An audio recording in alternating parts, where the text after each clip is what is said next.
Hello, 11th class IC students. Let us continue with our next segment of our drama class, The Tempest Act 2, Scene 1. In our last meet, we have seen how Gonzalo wants to console Alonso for his lost son, Ferdinand, whereas Sebastian and Antonio are engaged in making amusing remarks upon Adrian and Gonzalo. And now let us proceed from 87th line. When Antonio tells that Gonzalo will sow the seeds of island to bring forth more islands. And this Gonzalo hears, and Gonzalo says, "Hi, what is that you say?"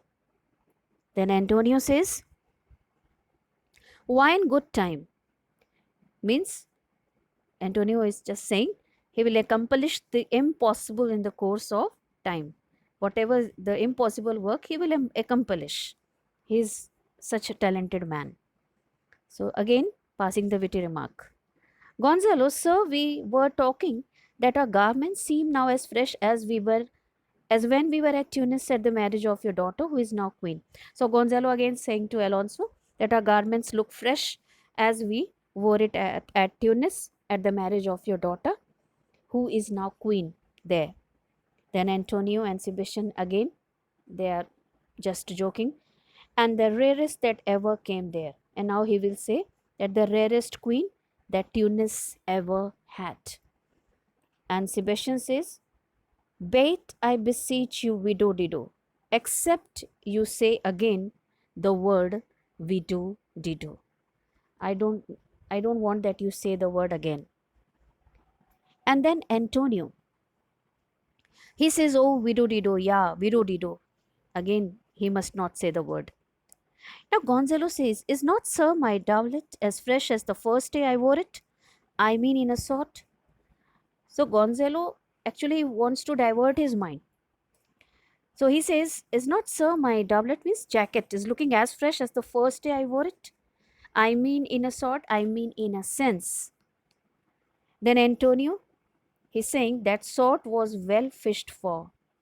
That statement, what he said now, was rightly modified. Fished for, modified.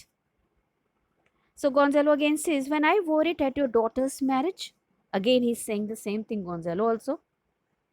Then Alonso gets irritated. And he says, "You cram these words into mine ears against the stomach of my sons."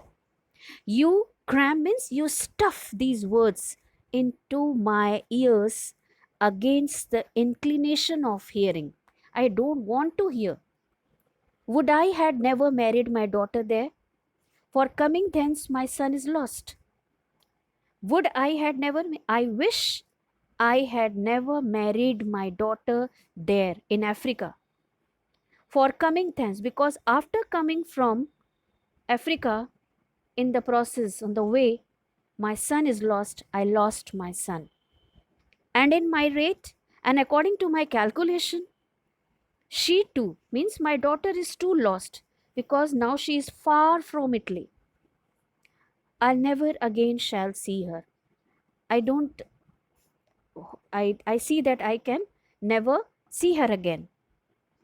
"O thou mine heir of Naples and of Milan, O my son, who were the only heir to the Naples and Milan, to the throne of Naples and Milan, what a strange fish had made his meal on thee! Oh, what a strange fish has swallowed you! As you are drowned, you might have been swallowed by any fish, or you must have been devoured by any fish." Then Francisco says, "Sir," Francisco is another lord, and he says, "Sir, he may be live. I saw him beat the surges under him and ride upon their backs." So he says, "Sir, I think he may be alive. As I saw him beat the surges, I saw him beating the waves under him and trying to swim and ride upon their backs. I saw him holding himself above the water upon their backs. He trod the water. He went over the water, whose enmity he flung aside. Despite the hostility of the high waves who tried to harm him, he manfully struggled.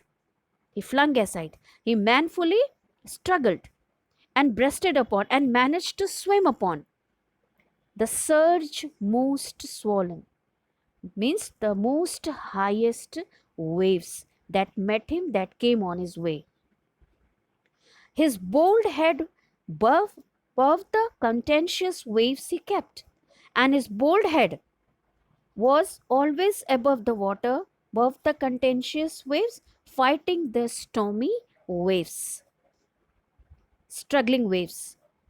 And owed he kept means his he kept his head up and owed himself with his good arms, and he used his good arms, and good arms propelled as with an oar, as if they are helping him as an oar, his good arms.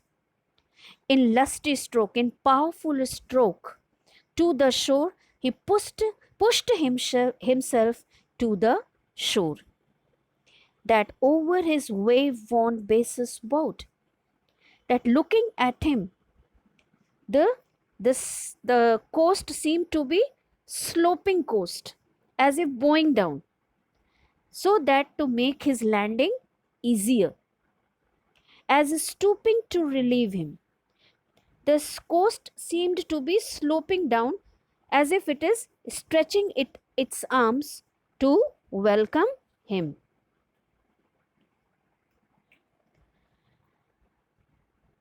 I not doubt he came alive to land, and I am sure that he has landed on the shore safely. Then Alonso says, "No, no, no, he is gone. No, no, no, I am sure that he is dead." Then Sebastian says, "Sir, you may thank yourself for this great loss. Sir, you are responsible for this great loss of your son.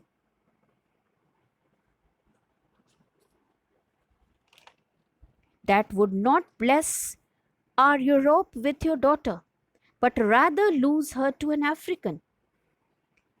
Means you are responsible for the loss of your son. That would not bless our Europe with your daughter.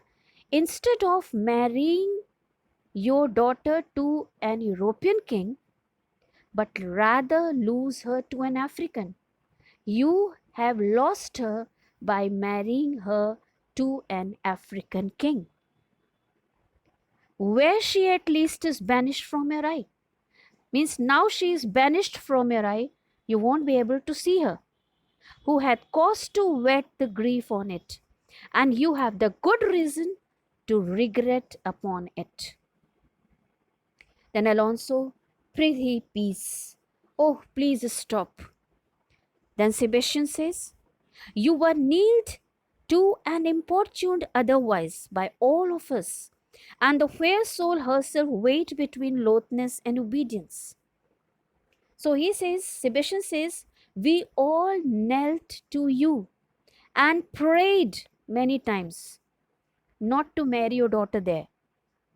And the fair soul herself, and the fair soul, your daughter, herself weighed between loathness and obedience.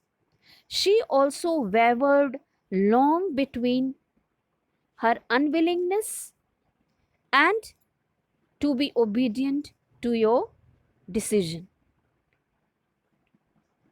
At which end of the beam should bow? She could not decide whether she should obey you or obey her own inclination. Which end to the beam should bow? We have lost your son, and because marrying her there, we have lost your son Ferdinand. And I fear forever Milan and Naples have more widows in them of this business making.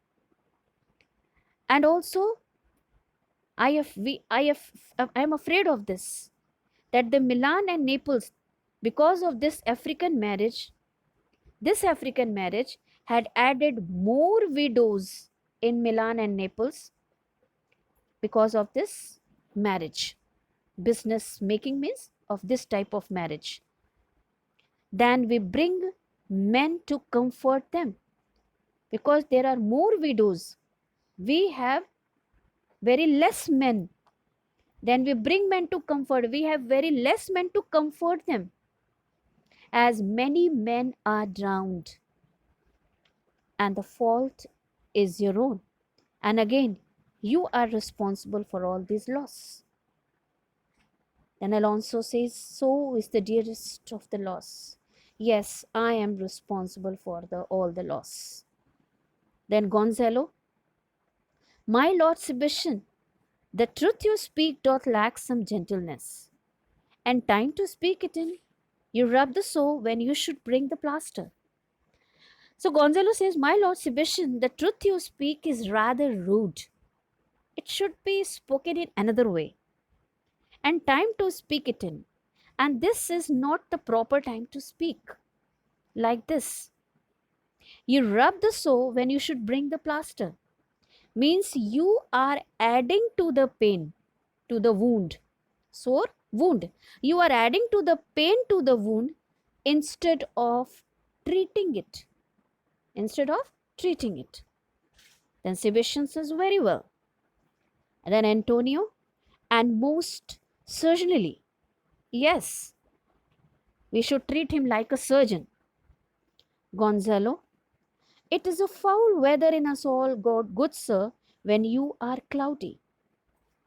So Gonzalo says to Alonso, when you are gloomy, sir, we all are affected by your sadness. Then Sebastian, foul weather. It is the reason of bad weather. Again, they are mocking at Gonzalo. Antonio says, very foul. So today, we stop here. In our next meet, we will go further.